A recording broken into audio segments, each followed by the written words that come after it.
Welcome, folks, inside the latest edition of Zach with an H. We've got an author with us today. If you have not read his work, highly recommend you get to your favorite bookstore or library to do so. He's Carter Wilson. He writes some fantastic psychological thrillers. And if you enjoy our conversation today, you can check out his podcast on his website or Instagram for the Carter Wilson Making It Up podcast. Talks with authors, folks that write, and they get into some very deep discussions about how they got into their work, the similarities in the work, and a real fun literary world to dive into. But Carter, glad you could come on today. I'm looking forward to breaking down your career, talking about your works a bit, and getting to know the man behind the words. Thanks, Zach. I appreciate it. I appreciate you reading a few of my books. Absolutely glad to be able to do that. Love getting into the weeds of some fantastic novels over the course of the time, and everyone's got their way of finding it. I stumbled upon The Dead Girl in 2A, thought the title was very interesting, read the description. I love a back and forth where you get the multiple perspectives, and it was a great place to start. Obviously not the beginning for you. It's some of the more recent stuff, but excited to break some more stuff down with you. Yeah, that was there was a lot of arguing about that title of that book because publishers, a lot of times publishers change your title just because it's marketing and trying to position everything. And so The Dead Girl in 2A, they tested it and tested very well. But we were afraid it sounded like a murder mystery where a body was found in an apartment 2A. But of course, it's really referring to an airplane seat. So I'm glad you stumbled upon it and it caught your eye. It did. And so what's interesting about Carter here is that everyone starts doing what they want to do at a different age. He published his first novel, or he started writing, I should say, at 33, the first novel, not until his 40s. So, Carter, we're going to start in the beginning. And so what did young Carter Wilson growing up actually, let me correct me. I know you're born in New Mexico. Where were you right before college? Were you still in New Mexico? No, I grew up mostly in Los Angeles, and northern Los Angeles suburb. Okay, so you're growing up in the suburbs of LA. You end up going to Cornell. But before all that, what did young you want to do with his life? I mean, what does one of us figure out what we want to do? I think it's, I've got kids in college right now, and they're pretty directed. But the idea that you really know what you want to do with any real degree is a bit of a fallacy, as evidenced by the fact that I didn't start writing until my 30s. But I came from a family, and my dad was an engineer. My sister was real STEM focused, biochemistry, and I just knew I didn't have the brain for that. So I was looking for the easy way out, and I had some relatives who had gone to hotel school at Cornell, and I thought that sounded pretty entertaining. So I decided that would be something I would aim for. And then we flash ahead to Cornell, Carter. You get your degree. What are you looking to do with your life at 22 years of age? I mean, I was pretty focused. So in the hotel school, I actually studied very specifically real estate finance, hospitality real estate finance. So right out of college, I knew I needed a few years of actual working in hotels experience. So I did that. But then I went straight into, hospitality consulting, which is actually, whatever this is, 32 years later, still something I have as part of my life today. Is I have a small consulting company with a friend of mine in the hospitality field. But that was, from the first 12 years post-graduation, my entire focus. And of course, that is very different, from what you're doing today and how we're having these conversations. So you graduated college in the early 90s, and it wasn't until 03, the spring, that you sat down and actually put words to paper. So I think my curiosity is telling me here to ask you, have you done any writing at all outside of college classes, I guess? I mean, not even in college classes. I mean, my degree was essentially a business degree. So I'm ashamed to say I'm not sure I read a single book for a class in all of college in terms of fiction or literature. And, I had no desires to be a writer. I had no aspirations. I certainly didn't have any experience or skill set to become a writer. I was always a fairly creative kid. And I had done some poetry in my teens, sappy poetry like most teens do. But really, that was the extent of it. And when I was 33, I was just taking a class one day, this 8-hour long class I had to take, really boring real estate class for my license. And I was so bored that I posed myself a riddle. And I spent the last couple hours of that class trying to solve this made up riddle, and I couldn't figure it out, but it kept nagging at me. And so I kept working on the answer to this riddle over weeks and months. And in 3 months, I had a 400-page manuscript. And nothing like that had ever happened to me in my life. So it really forced me to pay attention to that moment, to be curious about it, and not to be dismissive of it. So, writing that terrible, terrible book, I realized that was something I really enjoyed doing. And I started to wonder, like, maybe this is what I'm supposed to do with my life. So, And now, might I inquire as to what this great riddle was that kind of put you on this path to suddenly publishing something or working on something crazy for so long? yeah, I don't know if it was a great riddle, but it just popped into my head. And the riddle was simply this: if 3 people are murdered at the exact same time in the exact same fashion in different parts of the world, what's the connection? I don't know. That just popped into my head, and that became the basis for my first book. And I was lucky enough after 75 rejections to get an agent with that first book, but that book never sold, nor did my first 3 books. So it's a tough industry. Certainly is. And so we fast forward a bit ahead again. Now we're in 2012. This is the year that your first book sees the shelves. So what was it that you learned, would you say, the most for those years where your first 3 didn't work? All of a sudden, I got one, it's good, and I'm on my way. Well, you never know if it's good. And in fact, by the time you finish writing a book, you're pretty convinced it's terrible, and you lose all perspective on it. But I do remember, and it's a good question. I do remember after several years and 3 full manuscripts that had gotten rejected by editors, you start to realize, or you should realize as a writer, that if high profile editors are reading your book and are rejecting it, there's a lot of information in those rejection letters. They're not just carbon copy, because your agent is a high profile agent. So they have the respect from these editors enough. Well, they'll write you 2 or 3 paragraphs about why your book isn't right for them.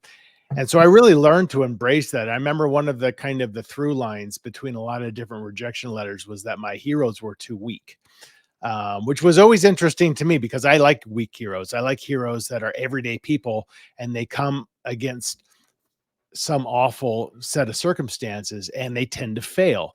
But I realized that I just wasn't doing that well enough to make them empathetic. So I took all of that information and really kind of thought about it as I wrote that 4th book, which ultimately became the first book that sold to a publisher.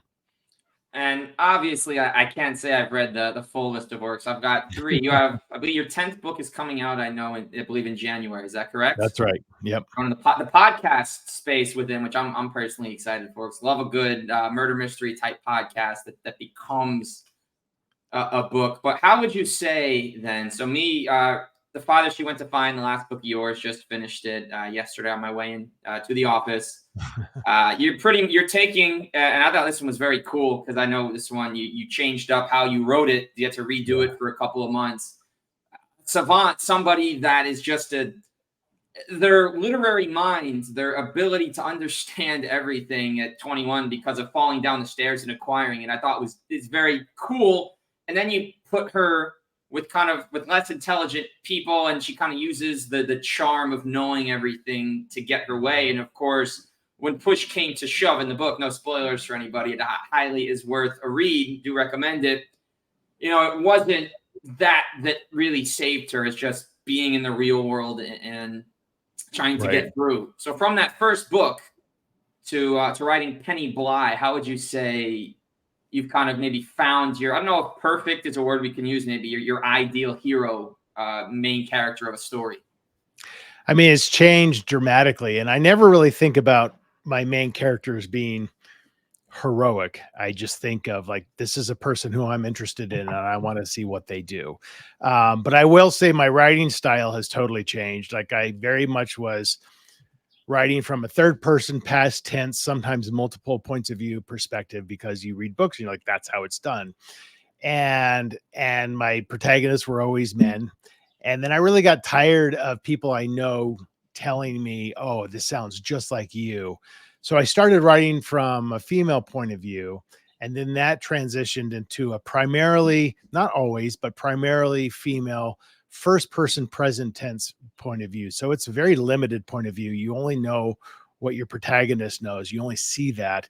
And it's very intimate and it's very immediate. And that's really where I found my voice. And I started writing that way. I'm like, man, this just flows out of me much more so than anything else. So I've always really enjoyed writing from that perspective. But, you know, my main characters are, all my books are standalone stories. So they're very disparate characters. You know, Penny being a 21-year-old savant is very different than a mid-30s guy who won the lottery, or, you know, two people who, you know, met on the plane and are convinced that they know each other. So they're all different walks of life. And that's what interests me, because every time I sit down to write something, I'm excited for an entirely new set of characters, an entirely new landscape. That's what one of the joys of writing really is to me, is that discovery each time. Are there any authors right now, as you continue to move forward, that you've been writing, maybe these last few, that you've read works and kind of drawn upon and said, hey, I really like what they're doing, wonder if I can try and work a little bit of that into my own novel? Yeah, that's a good question. Not that I can think of off the top of my head. I mean, I don't read a lot of fiction. I mostly read nonfiction. You know, you read a story, and so Cormac McCarthy is a great example. You read like Cormac McCarthy, and you just kind of sit there in awe of his writing style, knowing that you don't write like that. But when you start being curious about how did he make this one sentence that emotionally affected me? A lot of that inquiry, that self-inquiry, just kind of burrows its way into your subconscious, where I think it eventually comes out. I mean, you could say the same thing about TV shows. Like, you know, that's something that I will watch, like a lot of thrillers. I like a good psychological thriller TV show. And sometimes I'll pause it as I'm watching the show. I'm like, why is it that I like this character so much? Or why is it I don't? And I really think about what they've done to lead up to me forming that opinion. Whether or not that's something I directly use in my writing, I don't know. But I do think you absorb enough information over time that your brain just kind of works in the background and has a sense of what might work and what might not work. I have to follow up there. What thrillers are you currently enjoying as we record this on June 14th, 2024? Got it. I will tell you the best show that I've seen this year is Ripley on Netflix. And, you know, that was based on a 1955 book, which also spurned a movie, The Talented Mr. Ripley. And I almost didn't watch it because I'm like, I've seen the movie. I know what happens.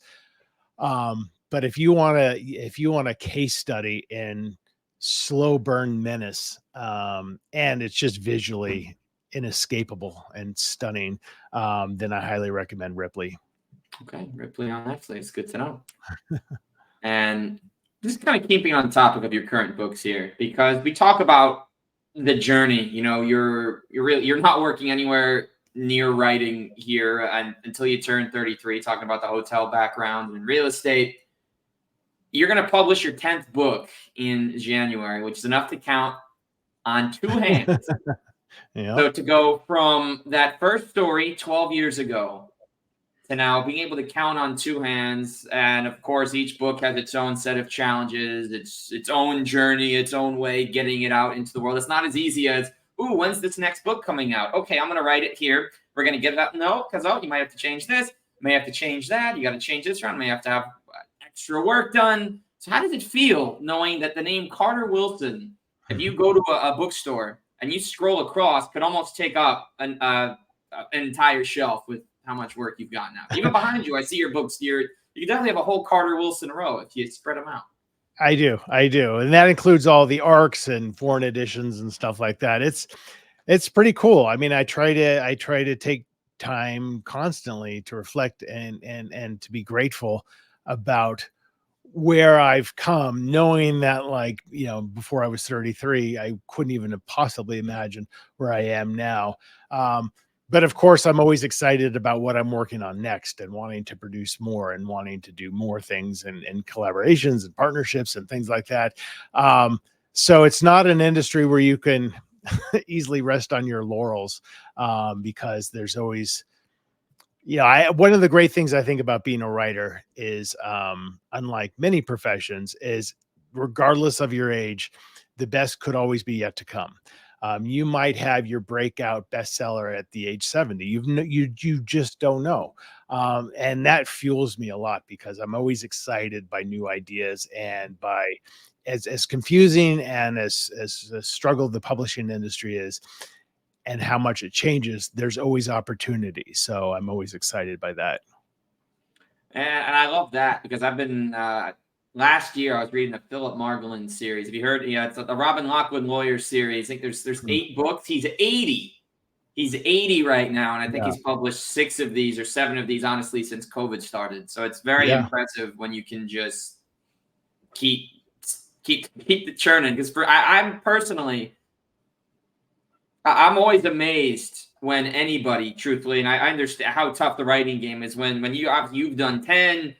You go to a shelf and you see a name like a John Grisham, or an Agatha Christie, and you're seeing 90, 100, 110 books. They're almost taking up an entire row sometimes. And to think of the journey of each book, whether it's a series or a standalone, that your brain can create these characters, however it does that, write about them, give them a story, then make people care about them, leave tears in the eyes or anger because of what happened. I think it's a beautiful thing when you can get started and write something for everybody to see and enjoy, all from the confines of your imagination.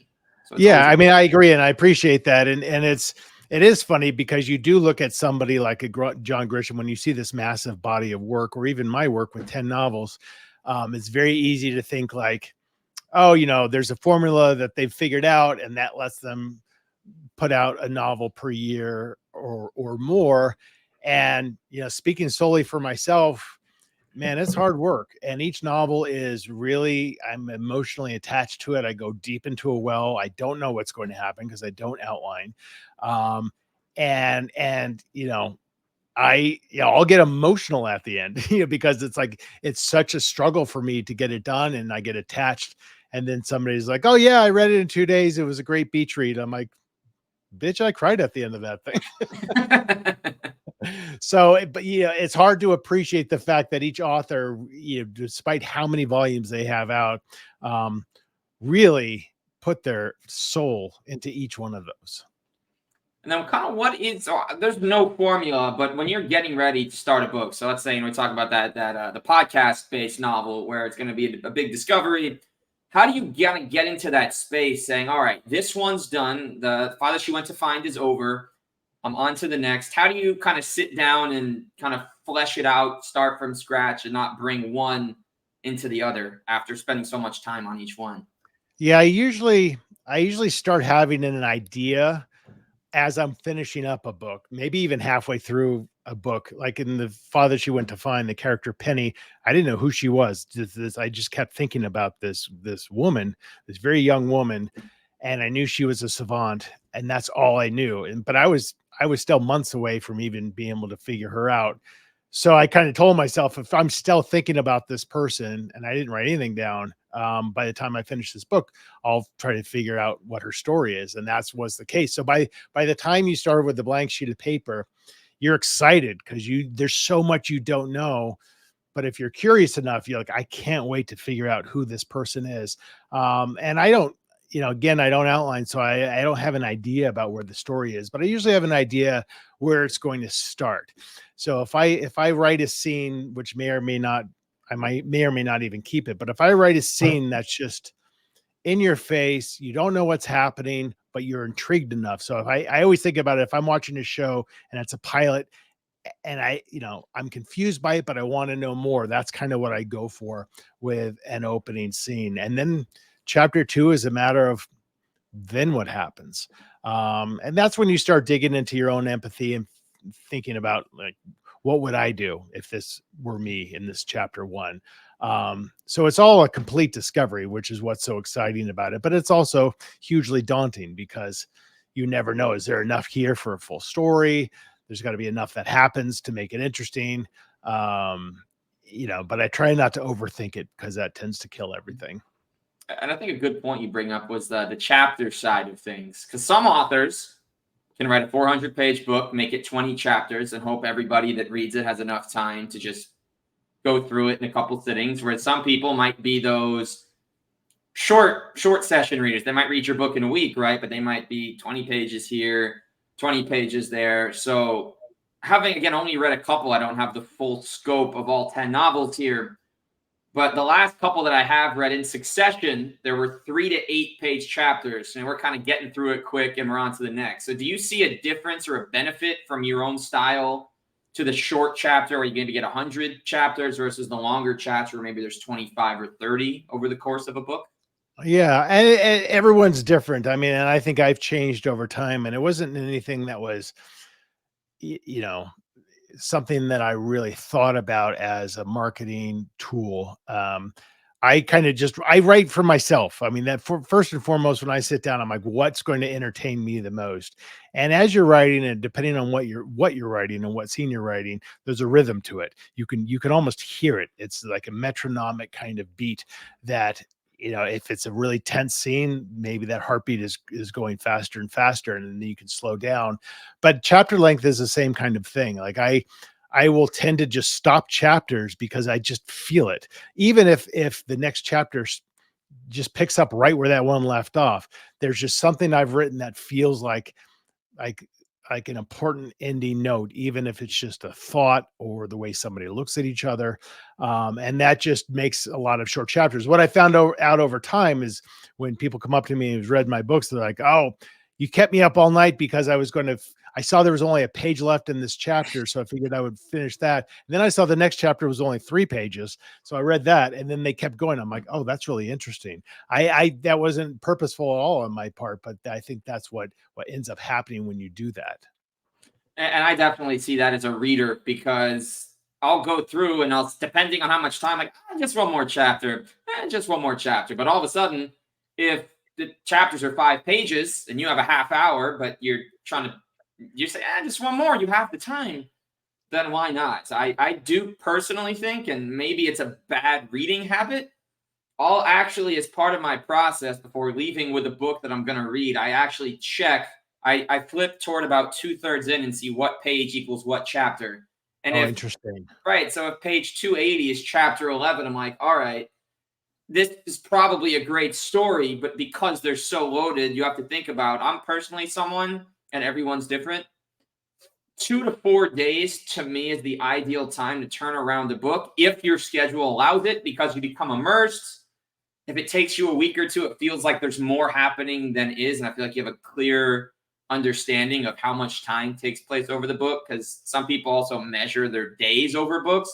Like last Right. week, I was reading your book, right? 3 weeks ago, what was I doing in my life 3 weeks ago when I was reading, let's say, Calico Joe, for example, a John Grisham baseball book, right? So the quick turnarounds are easier with the shorter chapters, because you got this long chapter and you don't have, and sometimes, like, even as a reader, and everyone's been there as a reader, as a writer, some days you just don't have an interest, right? Like Right. you're writing a gem, you're reading a gem.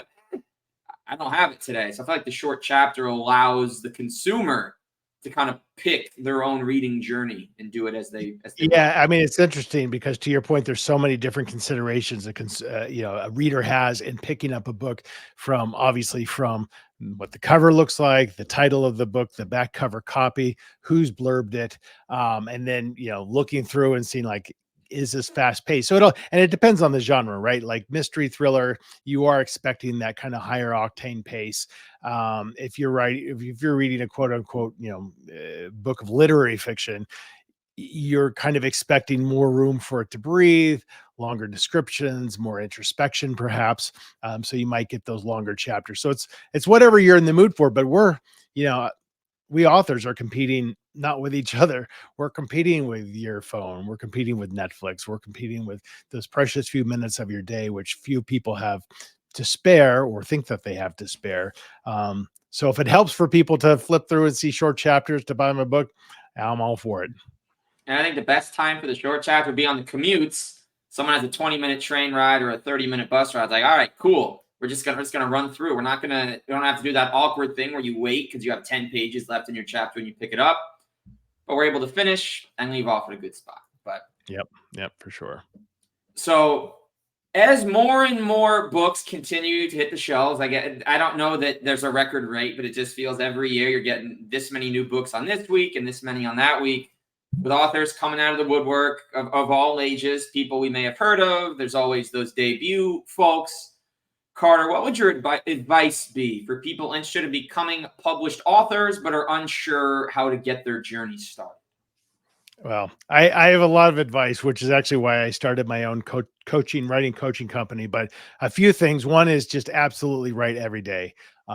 Even if it's just for 15 minutes, don't feel that you have to wait for the muse. Don't feel like you need to sit down and have an 8-hour session and then not write for another 2 months. You got to build the muscle. Secondly, write totally for yourself, because you cannot control many aspects of what happens with your book. If you're trying to get it sold, there's so much of that is outside of your purview. So all you can do is write a story that entertains you, that brings you joy as you write it, and hope that it kind of finds a home somewhere. But I will say, if you're really a writer and you have a passion for it and you are dedicated to learn and to write, that all comes across in the manuscript itself. Editors and agents can see a book that somebody is like, they had fun writing this. So I think it's so important to write for yourself. And some people don't. Some people try to time the market. But I just think that's a huge mistake. And kind of on that note, kind of exploring the Carter Wilson perspective a bit here. What do books mean to you? I mean, it's like any form of entertainment. It's a form of escapism. As a reader, I just like to learn, whether I'm learning from a nonfiction book. I just read an amazing biography of Rudolf Diesel. Or whether you're reading a story that somebody just totally made up and you're just immersed in that world. To me, it's just a form of escapism. And as a writer, it's problem solving. I have written 100 pages and I have no idea what any of it means or where it's going to go. And I love that challenge. And it's such a way to express yourself, and it's such a way to exercise your brain, that really it's one of the most meaningful things that you can do. So then for you, obviously it's become your career, but that's the opportunity. Let's say a long day, whatever's going on, right? You retire from whatever is bringing you down or putting you in whatever weird headspace and just get right back into it, right? Totally. Why would you work at a job where you come home and you're like, it's just, I mean, this is a very easy and flippant thing for me to say, but how many people come home and they're like, oh my God, thank God it's the weekend. Thank God I'm home and I can have a cocktail. For me, I look forward to that writing every day. I only write an hour a day, but that's like, I can't wait to see what happens next. I just preach, embrace whatever brings you joy. And if you really put your heart into it, I truly believe the money will follow. But if you lead with the want of money, then it's a recipe for being unfulfilled, which I've experienced that as well. Very well said. And I think it's important, especially in today's day and age, where either someone is really happy or they're not. And that in between almost doesn't exist, right? In a lot of cases, I think maybe now more than ever, you have people getting degrees and then getting a random position that has nothing to do with what they went to college for, just because it gives them an opportunity to start their life. And then you realize within a year, because that wasn't what you wanted, right? That, maybe Right. not. And then you try and then you go on that path of rediscovery. sometimes for the best, and then sometimes you veer so far off course, right? That where am I? What am I doing? And then you get the whole reset button. Yeah, and I mean, I talked to somebody yesterday who went to Yale Law School and got her first job and on day 4 decided, like, I don't want to be a lawyer. I want to be a writer. And you know, I think, again, going back to the beginning of the conversation, I think it's ridiculous that you need to have an idea about what you want to do. And I'm not blind to the fact that you obviously need to work and make money. But if you're open to the possibilities of things that might float into your into your headspace and are willing to be curious and to pursue those things, you never know where it's going to take you. And I think whatever your inner desires are that may be very well repressed, finally come out, you might have a much more fulfilling life because you're pursuing something that is more true to you as a human than anything that you studied or worked at before. Oh, definitely. There's beauty in kind of doing what makes you happy at the time that you're happy, not what made you tick necessarily when you're 10. Sometimes it follows you, not what makes you tick when you're 50. Right. It's in the moment. It's in that moment, and I think that's what's fantastic. About Absolutely. life Yep. and finding opportunity and finding your path. So we got I one more agree. question, Carter, before we get to know the real Carter Wilson, some of his favorite things. But actually, we're just going right to favorites. Actually, scratch that. This is technically a favorite question, but. And I'm sure you get this one a lot because the writing community is gigantic and there's legends in every room, at every table, in every city, in every state, and in every coffee shop, truthfully, if you really break it down. But a favorite encounter that you've had with another writer in the business and what made it special to you? Oh, that's a great question because I've had the opportunity to meet many famous writers and have conversations with them. So I don't know if and I'm not great with favorites because it's hard to pick favorites of anything. But I will say, so Thriller Fest is an annual conference in New York City. It's the International Thriller Writers Organization, and a couple thousand people go, and it's a writers conference. It's not really a fan conference. I just came from it. But just that community and getting to know them and getting to know how down to earth like Lee Child is. And you can just hang out and have a drink with just all these people who have sold millions and millions and millions of books, and just realize how supportive they are and how selfless they are. And all they want to do is tell stories. That is never lost on me. And I think you're living that real life version of what Owen Wilson discovers in Midnight in Paris, when every night at midnight he goes, waits to be collected, and all of a sudden he's trying to find out if this Hemingway is the real Hemingway. But Right. it is great to hear that. Of course, I've only on the personal side, only ever just been a reader. I've considered writing before, not necessarily for me. I do social media writing. I've done the short form writing and the article writing. And every time when I was younger growing up, I would finish standardized testing, and I was pretty fast at these things. So I have an hour left. And the funniest thing for me, and this is probably the extent of my creative writing, I'm more of just writing rhymes and turning that into their own spoken story. But I remember I'd finish my exams. I was probably 9, 10, 11 at these times. And I would just go sit at the computer in the classroom because there's nothing else I could do. Can't really go on anything. And I would just start, whether I'm using athlete names or whatever it was. I think I was styling many stories after The Incredibles because that movie stuck with me a lot. Came out when I was in 4th grade. And everything I would write would just kind of be that. But there's a beauty in that. And then obviously none of that was shared. But I think there's a beauty in I guess this is an aside, of being in that same space of people that make you tick, people that do things that make you tick. And it's that area, it's that love, and it's very cool to see it. I'm glad the world has had the opportunity to kind of see that in you as someone that you got into it late, but you're right there amongst everybody. There's no disadvantage to starting late, and I think it's great that every year we can look forward to more and more of this. Yeah, well, I appreciate that. It's a lifelong journey, but it's been well worth the trip so far. And looking forward to seeing that next trip. So a couple favorites. It's hard to pick. You're welcome to use the pass on any of these. Got a couple of these favorites. I've gotten some interesting answers from the first couple of guests. So we'll see what we get here. We'll see if we unearth the innermost wants and desires of some of your favorite things. But we'll skip right to it. Carter Wilson, the chef. What is his favorite thing to cook? Oh, I do love to cook a lot. But I will say I slow cook tacos. I will slow cook them for the taco meat with chicken for 8 to 10 hours, and that's one of my go-tos. All right, you're the second guest in a row that has gone down the taco space as their Oh, favorite thing to make. It's becoming a interesting. trend. It's the thing that you won't get anywhere else because it's not listed in the bio. No one knows that Carter Wilson loves to slow cook tacos until Well, now. slow cooking is great because you just throw everything in there and just it's not that much work. And there's less cleaning to do after. So you do all that, and it's worthwhile. It's not a cook for 5 minutes, scarf it down like the hungry person you are, and then I'm clean. Okay. Right, exactly. Favorite food to order out, and from what place? Oh, I almost never order out. But if I do, it's probably Chinese food, and I couldn't even tell you the name of the place. So that's a really boring answer, but No, I that's do good really advice. love Don't cooking. order out too much, people. No, it's good advice. I could use that advice for my own life.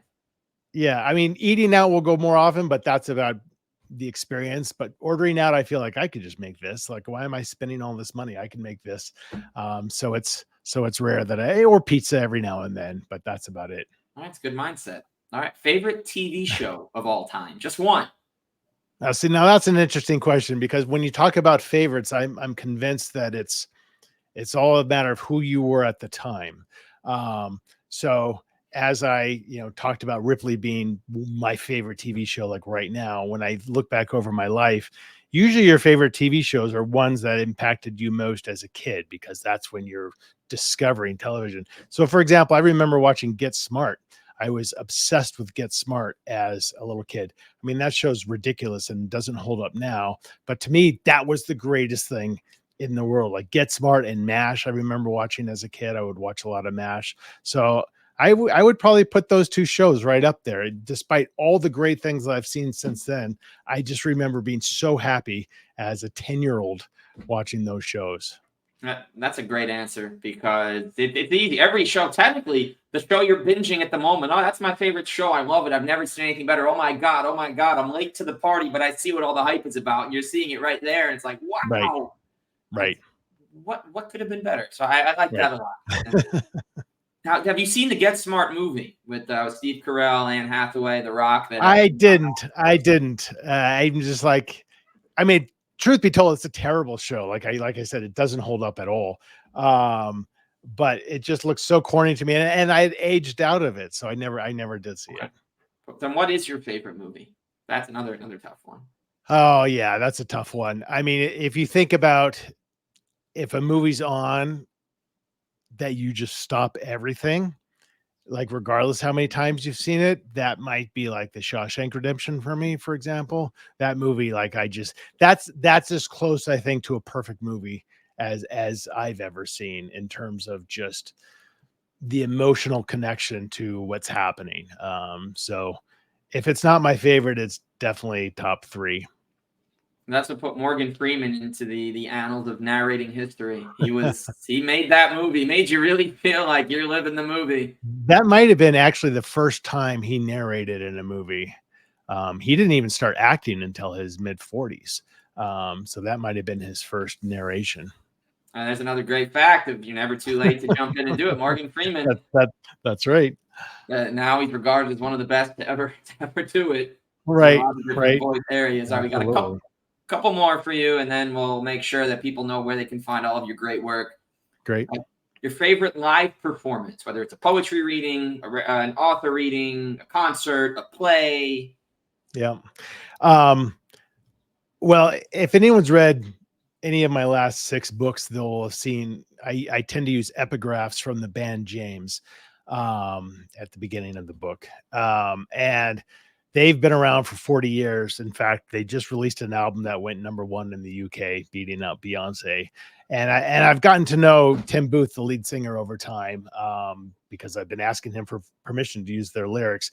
But a live James concert is it for me. And I'm not even a big concert guy, but I go see James in concert, which is not often because they don't come to the US very much. it's transcendent for me. So that's definitely at the top of my list. Favorite place to write? I write in a few different places, but honestly, I like to be surrounded by energy, by human energy as I write, even though I put on my headphones and tune everybody out. Um, so it's hard to say whether it's my favorite place, but the most consistent place that I go to write is my neighborhood Starbucks. They all know me there. They start making my drink as soon as I walk through the door because I order the exact same thing every time, and I'm there. Probably at least 5 or 6 days a week to do my writing. And it's just it feels like home. So that's probably my favorite place. And what is the order? It's just a an Americano with an extra shot. So no sugar, no milk or anything like that. I just like black coffee, espresso, water, strong. Easy peasy. All right, we got Yeah. one last final here, and then we'll wrap this up. Your podcast has over 135 episodes. Now, the last one just came out yesterday. But if you have to name and we're not trying to diss anybody by asking this, because I went through the list and it was very cool, and I was thinking, oh, you had him, oh, you had her, and there were a lot of those as I scrolled through. But your favorite person that you've had on? Yeah, that's a tough one for sure, like you said. So I don't know if favorite's the right word, but you have these expectations. Like you probably had an expectation about talking to me, and however I met or didn't meet those expectations inform how you feel about how this went, right? Yes. So I interviewed Mark Sullivan, and he was a little intimidating, and I was a little worried going into it, and but he just completely opened up and was very vulnerable with me. And my podcast is totally unscripted. I don't have any questions planned at all, so it's just I'm just reacting to him. So it was a great conversation. And then when we got to the making it up part, where we actually do an impromptu storytelling and improv, we just make it up on the spot, we just connected. Like we're alternating sentences, but I'm like, we could co-write. Like it was really amazing. Like I just remember, like, it was pretty profound what we just kind of came up with together. And it wouldn't have been as good with either of us doing it, I think, separately, but just together it really worked. So I just look back on that. I'm like, that was a really that so far exceeded my expectations, that it still sits with me today. Yeah, great way to look at the whole thing. I would personally say, as we reach our conclusion, I very much enjoyed the conversation. I will also say that I've interviewed, at this point in my life, maybe 300 or 400 people in all different aspects, whether we're talking Oh, athletes, yeah. coaches, writers of different types, fans of different things. You're the first published author who's a regular author I have actually ever conducted a conversation with.